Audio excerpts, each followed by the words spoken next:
Yeah, as if they didn't already have a day for everything. National Fossil Day is a thing too, and it was set up by the National Park Service.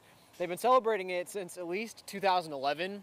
They created it in order to raise awareness and appreciation for fossils. So everyone knows they're fun to hunt for and look at, but really the idea is showing how much of an importance they have for the scientific community, both in terms of giving a portrait into the past and a window into the future. And I spoke to a biologist here at Gonzaga about that.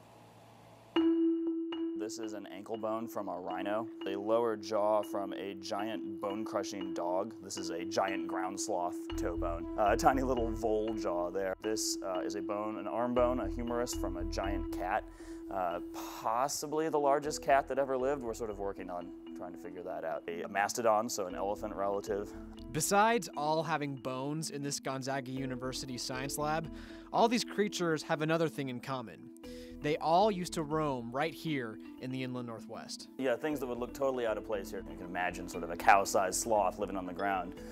We've got pieces of those that my students and I found this summer living in Northeast Oregon. We know all of these critters were here in our backyard because we found fossil records of them. Hunting for fossils is a favorite pastime for many kids, and some, like John Orkett, love it so much they keep doing it into adulthood. National Fossil Day aims to highlight just how important this glorified rock collecting can be. Picture 6th grade Rob Harris sitting in science class, and I'm looking at fossils, and my reaction, if I'm being honest, is kind of like, cool bro, it's a rock. Yeah. Why do I, as a non-scientist, care about fossils? Yeah, well, exactly. Like, the conception of fossils is usually that these are things that have been dead forever. They might be really cool to look at, but they're sort of relics, right? These are things that died a long time ago and can't possibly tell us much about what's going on today or in the future. In fact, when you look back through the history of life and the history of ecosystems on Earth, you see that things weren't always like they were today. There were periods of time when climates got hotter, periods of time when they got colder. And what the great thing about the fossil record is it allows us to see how organisms responded to those kinds of changes in the past. A lot of people in paleontology are working today to try to figure out what we can learn from the fossil record that might help us prepare for future environmental changes, so future climatic warming or future changes in sea levels. Remember how I said these are all from the inland Northwest? Check out this map Orkett has compiled of all of the different fossil opportunities in our area.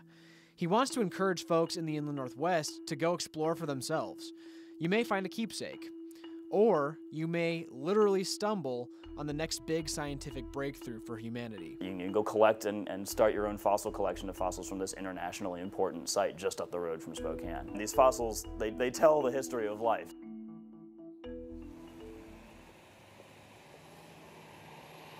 All right, so if you want to come to Gonzaga University for this Fossil Day celebration today, it's here at the Hemmingsen Center behind me.